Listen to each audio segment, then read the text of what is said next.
All right, everybody. Happy Wednesday. I have one thing at the top, and then we'll go to what's on your minds. You'll recall that a couple of weeks ago we announced the Secretary's upcoming trip to London and Northeast Asia. We've now added a few stops to the trip, so let me just go through that. The Secretary will depart this weekend. His first stop will now be in Istanbul, where he will consult with senior Turkish leaders on a variety of subjects, including the situation in Syria. He will then go on April 8th and 9th to Jerusalem and Ramallah. In Jerusalem, he will meet with Prime Minister Netanyahu. In Ramallah, he will meet with President Abbas.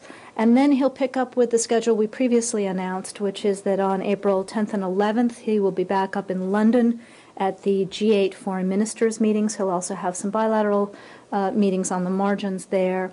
And then April 12th through 15th, he will go on to Northeast Asia, starting in Seoul on April 12th, in Beijing on April 13th, and in Tokyo on April 14th, and then coming home on the 15th. Let's go to what's on your minds. All right. As much as I would like to start with the trip, I'm sure other people will get back to it. I have to start with perhaps a less weightier matter than the Secretary's Mideast peace efforts, and that is Jon Stewart. What is going on with the Embassy Cairo's Twitter feed? It's up, it's down, it's back up again. It's deleted the tweet that had the link to the Monday's monologue about President Morsi. What's the deal there? Well, first to say that Embassy Cairo's Twitter feed is back up now. We've had some glitches with the way the Twitter feed has been managed. This is regrettably not the first time. We are now, or I should say Embassy Cairo is now working to remedy those glitches, and they're looking at how they manage the site, but just to advise that the site is now back up and is carrying U.S. government content again. Can you explain why the tweet was deleted? I would refer you to Embassy Cairo. I think that they came to the conclusion that the decision to tweet it in the first place didn't accord with post-management of the site. Okay, that's understandable, but you're aware of the Egyptian government, the President Morsi's office response, right, that this is political propaganda, it's unacceptable for a diplomatic mission to be spreading it. Is that why it was deleted? I can't speak to as you know, the decisions about Twitter content are made out at Post. I can't speak to the decision to retweet Jon Stewart to start with, but Jon Stewart is a comedy show in the U.S. As you know, it is publicly available content. With regard to our position on the Jon Stewart counterpart, if you will, in Egypt, we've spoken very clearly about that here, both on Monday and again yesterday. The Secretary spoke to our concerns about application of justice in Egypt. Right. So we stand by all of that. But I guess the question is, I mean, what Mr. Stewart said in his monologue was not very different. Perhaps it was a bit indelicate and you know, it's a comedy show. He was making fun of it, but the points that he made were almost identical to the points that you yourself made here from the podium on Monday, which drew a harsh reaction from the Egyptians as well. So I'm just wondering, do you agree with the Egyptian presidency's characterization of the content of the clip as being political propaganda and unacceptable for an embassy to put out in whatever form, when the content was essentially the same as the points that you made on Monday, and also what certainly are in line with the comments that Secretary Kerry made yesterday at the press conference? Again, let me just say we stand by the points that were made here, by the points that the Secretary made yesterday with regard to what's going on in Egypt. I'm not going to get into parsing the Jon Stewart show other than to say it was publicly available content, and decisions about what to tweet are made at Posts. Okay, well then my last one on this is, so what's the upshot is now that they will not be, the embassy won't be tweeting things that, or retweeting things that are publicly available, because they are publicly available? No, I think that they are looking again at the procedures for how they decide what they want to tweet from their embassy site. We'll see what they decide to do there. And you believe that the embassy has come to the decision that it was a mistake to tweet this? I'm going to refer you to them with regard to that. But more on the issue of kind of the content that will come out now of the feed. Will there be some kind of approval process? Will there be some kind of oversight? Will that continue to be done in Cairo, or will the State Department here in Washington have more oversight of it? Because this is not the first time that you've had some problems with this particular embassy's Twitter feed. This is not the first glitch, that's right. I think that's why the embassy is now reviewing its procedures. That said, department policy is that Maine State manages Twitter feeds that come from Maine State, that the embassies and consulates and their senior leadership manage the content that is on their feeds, and they are expected to use good policy judgment in doing that. So I'm not very clear on your answer to Matt on the issue whether you agree with the Egyptian government that it is diplomatically inappropriate. To retweet publicly available content, I'm not going to get into that fight at all. I have a quick follow-up. Yeah. Do you see this issue as perhaps sort of something that should sort of incentivize the opposition, the non-Islamist opposition, to participate in the upcoming elections?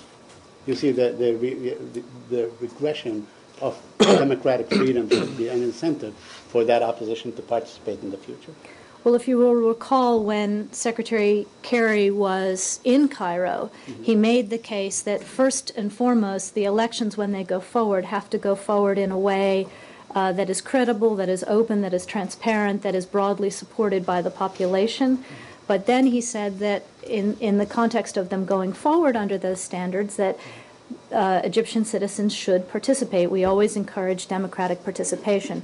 I think the larger point here, though, is the point that the Secretary made yesterday, that we made here on Monday and yesterday as well, that we have quite strong concerns about a number of civil and human rights issues in Egypt and the direction that they're going. We talked about the justice issues. We also have deep concerns about the draft legislation that would restrict the ability of NGOs to operate, and we have concerns about laws that are being reviewed now that would limit demonstrations. So these are issues that the Egyptian government has to look hard at. Are you aware that the number of lawsuits against defamation have quadrupled, or in fact, in the last year, it is probably 4 times the whole amount of the Mubarak presidency, and they are actually pushed by the Islamic Brotherhood, the Muslim Brotherhood, to file these We lawsuits? are aware, which is why we spoke out so strongly about media freedom the last couple of days, including in the Secretary's voice. Can I take one more stab at this? Yes. Whether you think it's whether the Egyptian government's response is this is inappropriate. You've referred me now to the embassy in Cairo as to the specific tweet, but what's the opinion of this building, of management and Maine State, for which you speak? Does this building, or do people, do senior officials in this building believe that that tweet with the clip to the Daily Show link was inappropriate? I'm, again, not going to parse decisions made in Embassy Cairo. Well, I understand that. I'm not asking you to talk about their decision to put it up. I'm asking you what people in this building, senior leadership of this building, for whom you are the spokeswoman, Thank do they you think? For reminding me of that. Do they think that it was inappropriate? Look, from where we are sitting here, the Secretary spoke very clearly for the Department, for the administration, on our concerns. Whether or not one needs to use a publicly available comedian to make some of the same points, that was a decision that was made out in Cairo. Okay, so you do agree then that the points that he was making in his monologue were essentially the same points that you were making from the podium on I frankly Monday. took a 30-second look at it and didn't parse it myself. But you're calling it a glitch. So I'm calling a glitch the fact that they obviously put up something that they later took down, that they took down the whole site, which should not probably have been the way that went, and that in the past there has been differences between the Twitter team and senior post management. So they're looking at all that. Sorry, we Yeah. have some communications from this building, from senior officials here to the embassy on whether that was a smart thing to do, and did those communications lead them to take down the tweet, or did they do There that were on their no own? instructions from this building there were with no regard to instructions that. for this. To There put were no the tweet- instructions with regard giving the tweet. There were no instructions with regard to the site. The only instruction from this building was every embassy should have a Twitter feed, so why did you take it There down? were no instructions to put the feed back up? There was an instruction that taking down the Twitter feed altogether was not in line with department policy. That's my question, Tori. Is there a concern that these glitches and actions of taking the feed down, then putting it back up, but still having the deleted feed, is this, presenting an image of the U.S. as bowing to criticism from the Muslim Brotherhood and the Morsi government? Again, from the department's perspective, we want to see all of our embassies have active Twitter feeds. We want to see post management, ambassadors and their deputies, decide what will be most impactful in terms of conveying the views of the U.S. government on those Twitter feeds and in terms of having a direct dialogue with the people of the country. So it was from that perspective that we thought that the right approach was to make editorial decisions that were in line with Post's views, but not to take down the feed altogether.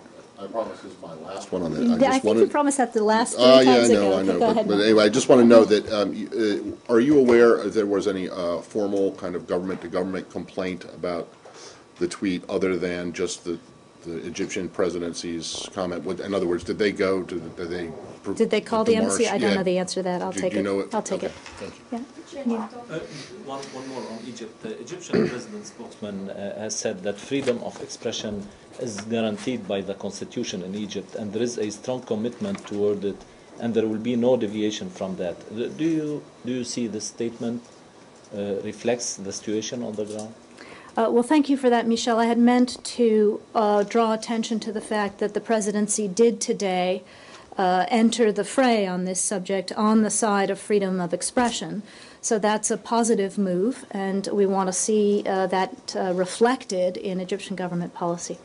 Please. Change of subject. On the Secretary's visit or trip to the Middle East, what do we expect out of this? I mean, they've done the listening tour, first part of it, and is this something that the two parties have promised to move the process forward? Did he hear any positive movement from the Palestinians or the Israelis?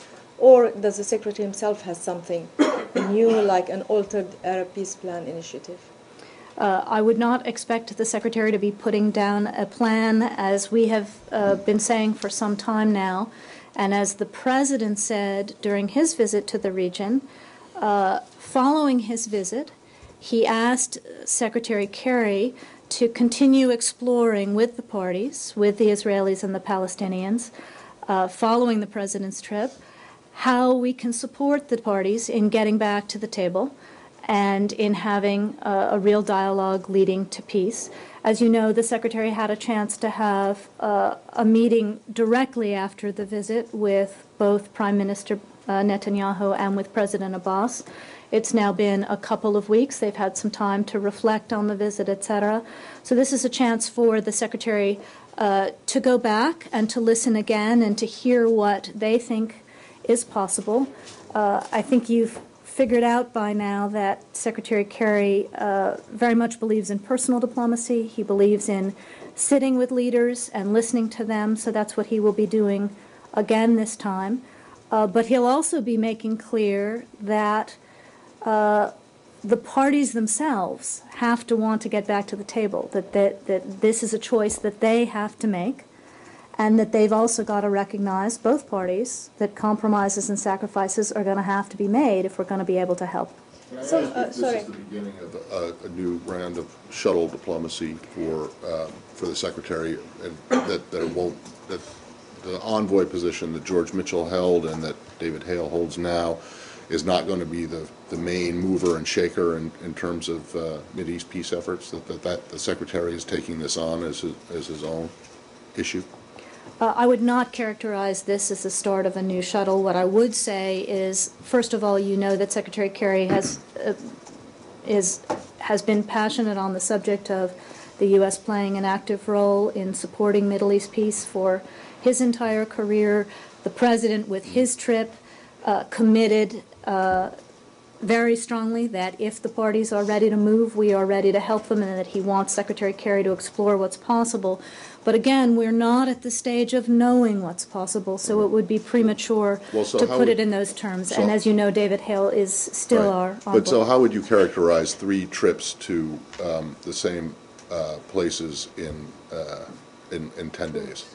Again, this reflects the commitment of the... That's not shuttle diplomacy? It reflects the commitment of the President, the commitment of the Secretary to see what's possible, but we don't yet know what's possible. All right, so. my last one on this is just going to be about the Turkey-Israel rapprochement. Yeah, Are you yeah. satisfied with how that's going so far, or is part of what the Secretary is doing going to kind of, I don't know, maybe not knock heads together, but to make sure that rapprochement continues along the lines that it was envisioned, which it hasn't so far? Well, thank you for that, Matt.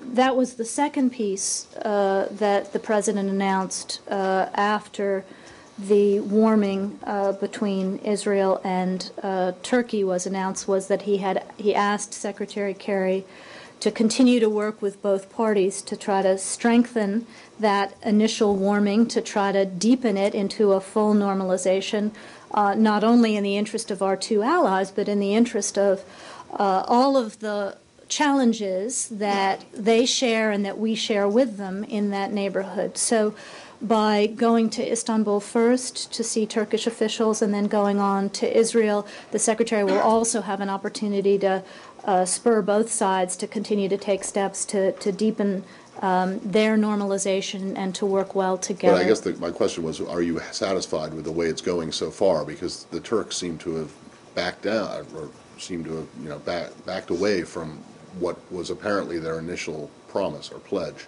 I think we're pleased with the initial steps that were taken in the context of the President's diplomacy and the President's visit. We need to now see further steps on both sides.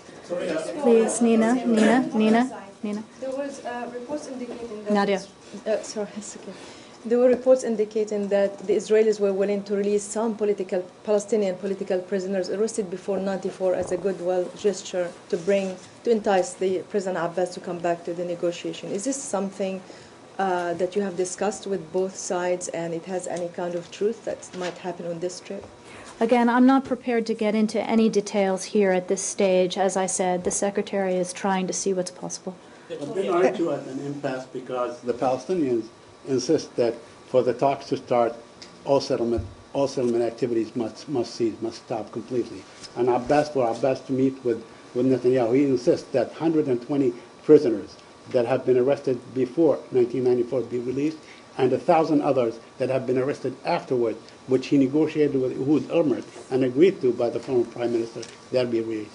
So what is your comment on that? I'm going to send you, Saeed, back to the remarks that the President made when he was on his trip, that both sides are going to have to help create an environment for peace, but we're going to have to start this process or restart this process without preconditions. Do you believe that the current violence sort of gives the prisoner issue some special attention? Well, we talked about this particular case yesterday. Nobody wants to see violence of any kind, either by demonstrators or by security services in response to peaceful demonstration. I know that you're saying this isn't the beginning of a shuttle, and you're kind of couching what this trip is really about, but 3 visits in 3 weeks, I mean, are you concerned that the optics of this will raise expectations, that there's some kind of, momentum and renewed peace process? Again, the Secretary and the President have both said that there is an urgent window for the parties to come back to the table, that we are prepared to support them in that, but we can't do more than they're willing to do themselves. So the President has committed his administration to see what is possible. I would simply say that we are still at the let's see what's possible stage, and the Secretary is committed to using his strong relationships with both leaders to encourage them to be open, to be creative, to be prepared for compromises, and to work hard to build trust between them, to increase confidence, and to create that environment where we're able to help them. So we'll see what is possible, but it's really, really too early to know. Just a quick follow-up. Yes. Also, this happens before a high-level delegation from the Arab League, including the Palestinian foreign minister, are set to come to Washington to discuss apparently the details of the Arab Peace Initiative that was, put on the table back in 2002. So, you have the visit of the Secretary of State, you have all these movements and so on, and you're saying, but expectations should not be raised? As you know, when the Secretary made his first visit, and we talked about this a little bit here, to Europe and then to the region and then to the Gulf, he did talk quite a bit with Arab leaders about the important step that the Arab Peace Initiative was, that it's important in this context as we move forward, if the parties are ready to make steps, that it not only be the United States and Quartet countries supporting, but that regional partners and their neighbors also be supportive, and that we need to all stay in close coordination and consultation with regard to what may be possible. This is all part of that diplomacy. Michel? Yeah, Ma'arif newspaper has reported that Secretary Kerry was planning to visit Jerusalem and Ramallah once every 2 weeks. Is that accurate? That is not accurate. There's been no such calendar set. Tolga?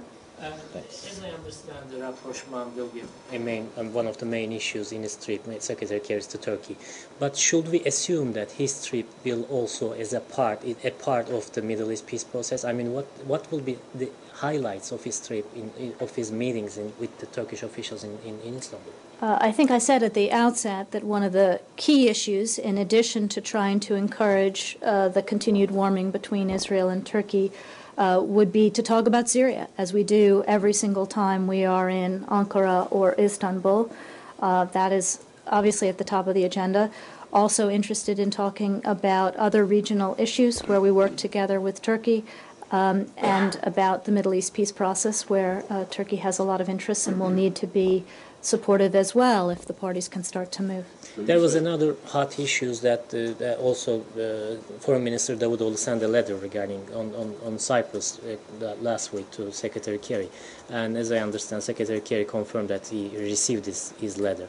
Do you have anything to share with us about the content of his letter?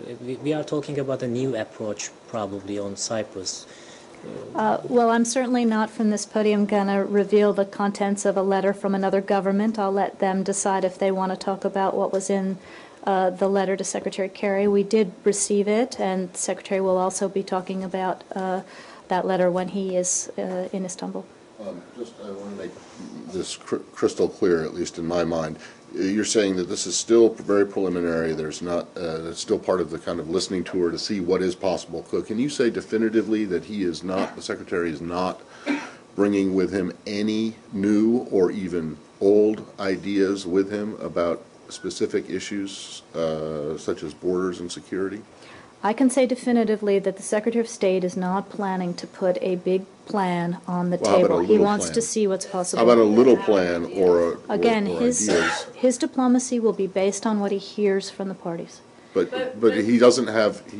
But is he bringing any kind of ideas for suggestions as to how they might be able to build confidence to get back to the negotiating table? I think he's going to listen to what he thinks is possible, and then the conversation will proceed. Guys, we're not going to have the trip before we have the trip. We'll talk about the trip as we're on the trip. Putting a peace proposal on the table is different than coming with some ideas of how to create a climate for peace, such as confidence-building measures that he clearly has some idea of what he would propose. Again, I'm not going to get ahead of the trip until the Secretary takes it. I'm sure you'll have an opportunity to ask him on the road. Go ahead. Exchange of fire has resumed between Hamas and Israel. Do you think that November ceasefire has gone? I've seen these reports. I'm not in a position to evaluate them one way or the other, but as you know, we considered that November ceasefire to be absolutely fundamental for everybody involved. So we'll have to see what happens now. Please say. Just to follow on Elisa's question, I mean, you must have a clear idea of what these confidence-building measures are, don't you? Saeed, I think I said about 12 times that he's continuing to evaluate what's possible. I'm not going to get ahead of diplomacy that he hasn't done yet. Okay, please. Can you change the topic? Yeah. On Kosovo-Serbia relations. Yeah. We've seen last night that talks in Brussels had failed, and Lady Ashton said that was the last round of talks. My question is, what is next? Do you think that new round of talks is possible, or because EU failed on this, do you think that maybe there is possibility for Washington or Moscow to step in with something new? I'm not sure why you're characterizing what happened yesterday in Brussels that way. That's certainly not the way that Lady Ashton characterized the state of play when she spoke about this after the meeting. As she made clear in her statement, there are proposals on the table, and the gap between the two sides is narrow. We have very much, as you know, supported the diplomacy that she's trying to do from the beginning, and we've applauded the serious engagement that both sides have shown. So we are now encouraging both sides to seize this opportunity to study the proposals that are on the table and to come back to the EU prepared to make a deal. Please. Change topics? Yeah. Syria. There are reports that there are upwards of 90,000 fighters operating in Syria today. And I asked in this room a number of times whether you have a way of designating who's who in these things. I mean, you know, I look at the names, and some are called the Islamic Liberation Front for Syria. Others are called the Front for Liberating Islamic Syria. Others, Jabhat al-Nusra. All of them, the heirs of the Prophet, the grandchildren of the Prophet. They are all, at one time or another, were used by Al-Qaeda in different places. So how do you decide who's who that is operating and what kind of help you are willing to give them? Saeed, you've asked this question a number of times before. Right. What I can tell you is that we are working very hard, both with our Syrian opposition contacts and with our partners in the region, to try to ascertain who is who and to make sure that support that the United States is giving, that support that we are seeing our partners give, is going to moderate opposition, and that extremists and al-Qaeda affiliates are isolated to the maximum extent possible. That's why we took national efforts to designate as foreign terrorist organizations some of these al-Qaeda affiliates, and we will continue to study who else might be designated. With regard to what some of these groups call themselves, if they are not actually affiliated, and if they are espousing and fighting for the defense of the Syrian people, all the Syrian people, and a democratic, open, pluralistic future for that country, and they can demonstrate that, and they are acting in a manner that's consistent with international human rights standards, then they deserve our support. But obviously, if they are affiliated with al-Qaeda, if they're trying to exchange, one dictatorial family for an extremist future, that is not something that we're prepared to support, and we're working hard to isolate them. So how do you go about identifying them? And if there are indeed 90,000, 100,000 fighters, that really bodes ill for the whole region, especially espousing such an extremist dogma. Obviously, this is something we have to be vigilant about. I'm not going to get into the details of how we work on those issues. Michelle? Jordan is talking about going to the Security Council to discuss Syrian refugees crisis. Are you aware of that? We've seen some of this reporting. As you know, we maintain a very close dialogue with Jordan on all issues, but certainly on Syria. This was one of the top topics when the president was in Jordan just a little while ago. And we are strongly supporting humanitarian relief in Jordan, including with direct U.S. assistance targeted to them. And what can the Security Council do in this regard? I would refer that question to the Jordanians if they have an agenda there. Jordan's Prime Minister said today actually that he's expecting, if the situation is getting worse in Syria, 2 million refugees to be in Jordan. Apart from the 200 million that the president announced during his trip, are you planning to give any more humanitarian assistance to Jordan? We're obviously continuing to evaluate the needs in Jordan. We are also encouraging all of our partners around the world to fill the United Nations requests for funding in all of their accounts for humanitarian relief for Syrians, both for IDPs inside Syria, but also for refugees in all of the neighboring countries. There have been some pledges unfulfilled, and there's a huge gap between what the UN thinks it needs and the number of countries who are giving. So this is a subject that comes up in virtually every bilateral meeting that Secretary Kerry has, is to encourage more countries to give to the UN relief effort. And any reaction to Assad's decision to divide areas according to ethnic populations, if you're aware of that he decided to expand the is this something that he provinces announced, from 17 Nadia? to 19, yeah. I mean, I hadn't seen that, but by your reporting, it sounds like it's taking Syria in exactly the wrong direction, some sort of ethnic partition. What we are supporting is the aspiration of the Syrian people and the Syrian opposition coalition to have a unified country where every Syrian, regardless of ethnicity or background, feels comfortable and safe in every part of the country. Please. One more on Syria. A Syrian jet has fired a missile into a house in Narsal in Lebanon, and this is not the first time. Do you have any reaction to that? We've seen these media reports of regime aircraft firing rockets into the Lebanese border town of Arsal. We're frankly not in a position to confirm this ourselves at the moment, but if in fact it is confirmed by the Lebanese side, it would represent the latest and most egregious violation of Lebanon's sovereignty, coming just on the heels of the regime's March rocket attacks into border areas of El Qasar, Wadi, El Khayel. We maintain our longstanding commitment to UN Security Council Resolutions 1559 and 1701, and we call on all parties in the Syria conflict to respect the sovereignty of Lebanon. Sorry, you said it would be, if it was confirmed, it would be the latest and most egregious violation of Lebanese sovereignty?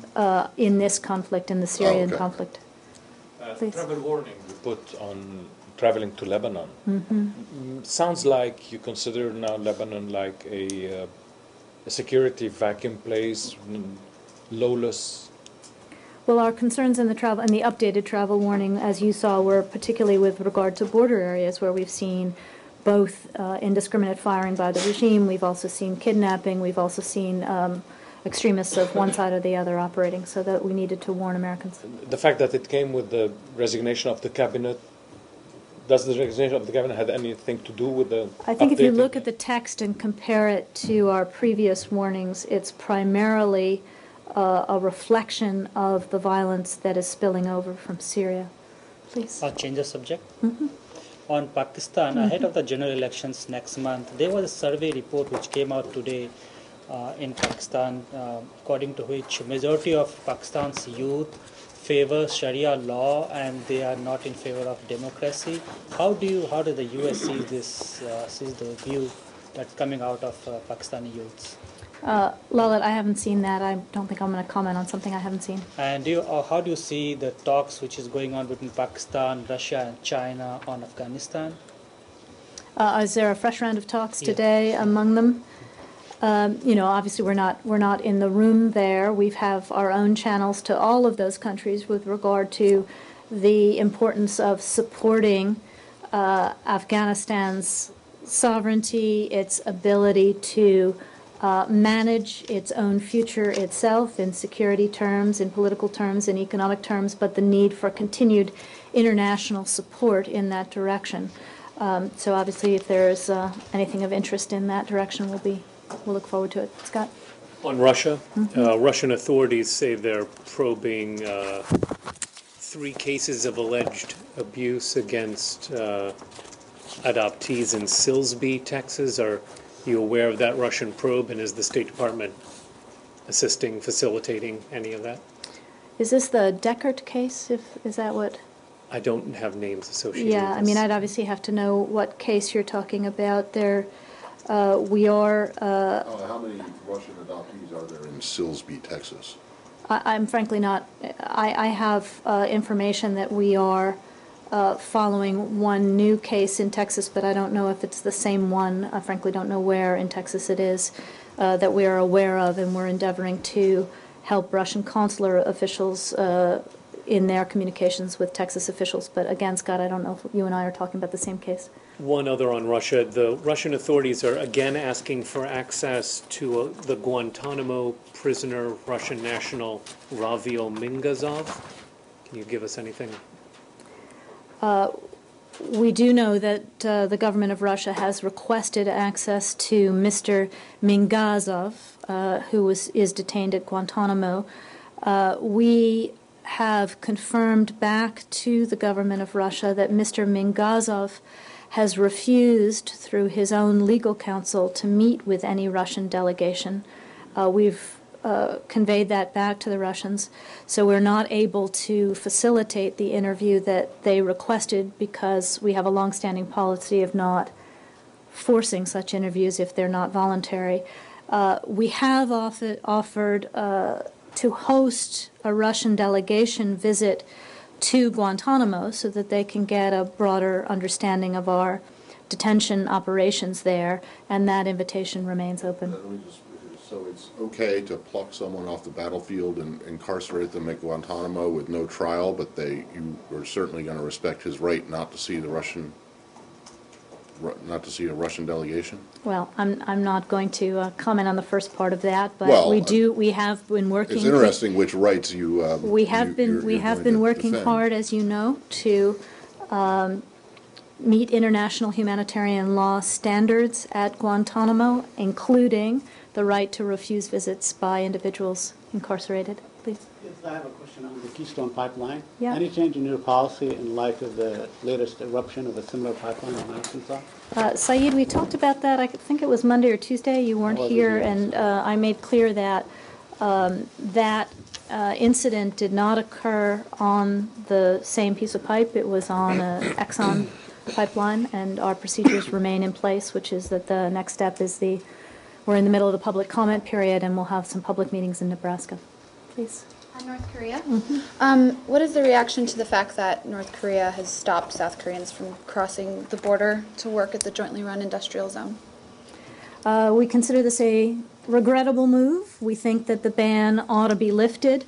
This isn't the first time that the DPRK has denied South Korean workers access to the Kaesong industrial plant. It, from our perspective, always works to the detriment of North Korea, first and foremost, given the number of North Koreans who are employed there and the opportunity to make money in the economy. So again, this is just a choice that further isolates the country rather than taking them in the direction of a better future for their people. I mean, but just the fact, though, that this obviously, it's not cost-free for them. It's a hard source of currency for the regime. And so what does that say about their willingness to ratchet this up, that they're even of denying themselves badly needed financial gain by closing this plant?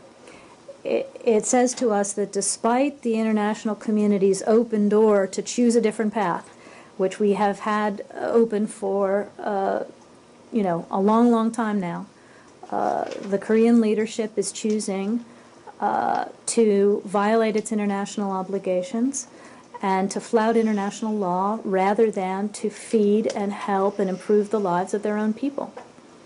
Please, Nadia. Any expectation on the new round of talks next week in Kazakhstan? Nadia, I'm going to defer because we're going to have a background call on the P5+1 round in Almaty later this afternoon, so I'll let you ask our background brief for all your questions. Lady Ashton said today that she was cautiously optimistic. Again, we're going to have a call this afternoon. We'll refer to that. Go ahead. Back to Turkey. Yeah. Could you tell us a bit more about Secretary Kerry's visit to Istanbul? When will he be there? Is he meeting with Prime Minister Erdogan Is he meeting with Prime Minister Erdogan or is he meeting with Foreign Minister Davutoglu, and is he staying overnight? He's meeting with senior Turkish officials. I'm not prepared to go into the individual meetings. He'll obviously see Foreign Minister Davutoglu, but we'll let the Turkish side speak to the other meetings or when we get there. He will be there on Saturday night and Sunday is the plan at the current. Yep. At the briefing just before this one, Mr. Yamamoto said that the hunting the LRA operations in Central African Republic were at a pause. Can you tell us what that means? Yeah, in light of the security situation in CAR, we, along with Uganda and some others, have put a pause on our operations only in CAR, which are counter LRA. Our other activities and training and support continue, but we have to evaluate this on a day-by-day basis based on security. The Ugandans said that it was because the new leadership in Bangui, Bangui. yes, and Bangui was not cooperating. Is that correct? Do you have reason to believe that the new leadership in Bangui is sympathetic to the LRA and Mr. Kony?